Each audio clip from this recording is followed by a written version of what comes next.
This is Lewis Hart for Boxing Social in association with Empire Fight Store Forged Irish Stout. Delighted to be joined with the victorious Charlie Edwards. Solid rounds up there for yourself tonight. A big win, overcame, I suppose, a lot outside and in the ring there. Must be delighted, I suppose, to almost sort of get over that mental barrier and sort of dust off the cobwebs. Don't call it a comeback, but it was the return tonight.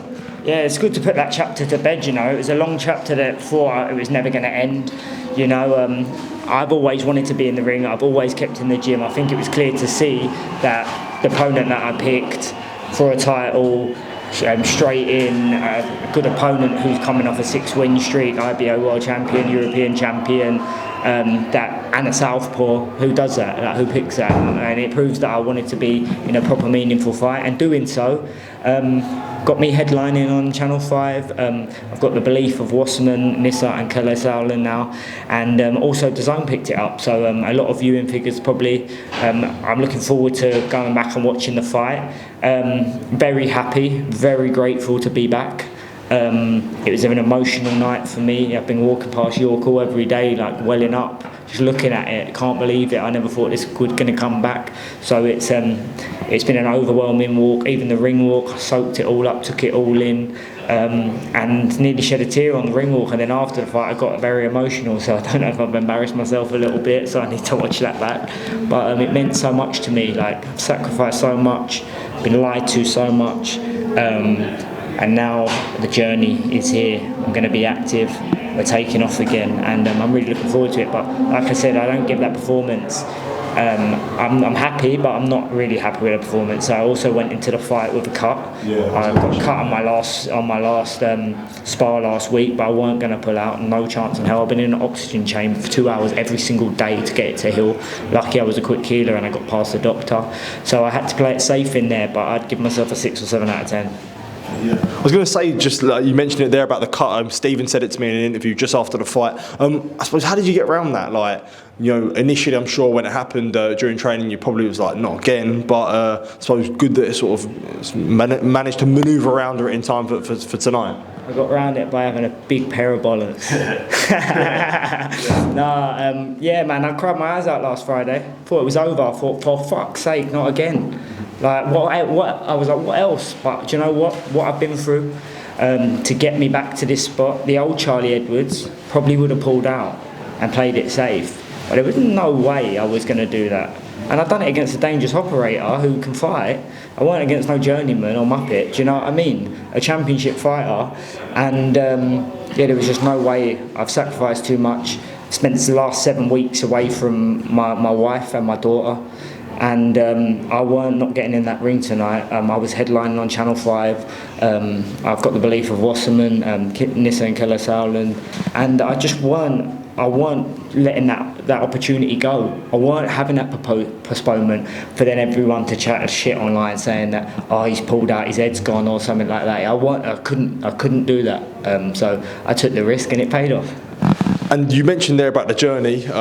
And I suppose now you can look at it on the positive side. I suppose, it's been well documented how torrid that was for you. But looking on a positive side, that you're all through that now. I suppose no one really there's not much emphasis on the journey to the ring, and people don't realise how hard it is. But it's been a hard road. So show that you managed to climb that and get over that hurdle.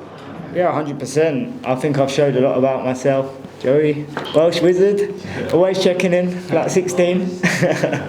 I think I've showed a lot tonight, coming against that operator. And I showed that, do you know what, I've done 10 rounds with ease. I weren't even out of a really first gear, second gear. And it shows that I've been committed and putting myself in the gym and continuing to put in the work. So the work that I've put in, I think that the fans will respect that, because a lot of people would have been out messing around, doing. I live in Portugal. I could have been laying on the beach, just not doing nothing. But I've been going to the gym day in, day out, 6-7 days a week, and it showed. And this is the start.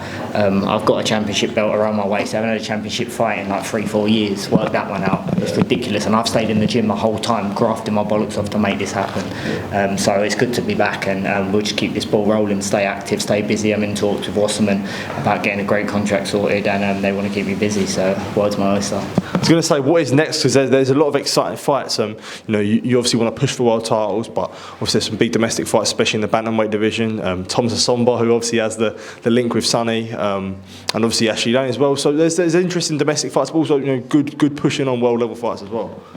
Did I box an orthodox or a southpaw tonight? You said southpaw, you said. Why do you think I done that? A big assume there's a reason for that. Yeah, I've got my eyes on Thomas Essomba. I'd like to pick up the European title. I haven't owned it. I want to pick up all the titles through my career to be proud and have them all. But it is an awkward one because my brother managed him, and me and my brother are really close, and it might cause an issue. So we'll see. There's also Paul Butler out there who's gone for the IBO title in 4 weeks. He don't have a TV backing on, I think, so maybe he might want to dance, but probably not after everything. He'll probably get kept away from me. But yeah, I'm chasing world titles still. That's still the goal. There's Nakatani out there, WBC. He is a monster. I do probably need a few fights before I step back in with it at world level with like likes of him. But there's other Japanese world titles out there, champions, and it'd be nice to go to Japan. This is where the bantamweights are at. But there's also, I've heard there might be some big things at super flyweight. So if the reward's high and I can make it, I could make it with a bit of risk, but if the reward's right, we'll go pick up some more world titles down there. Absolutely, Charlie, well on the win tonight, mate. Really, really good, and I suppose it's been a long journey for yourself, so I mean, on a personal level, delighted to see you in there, mate. Top man, thank you.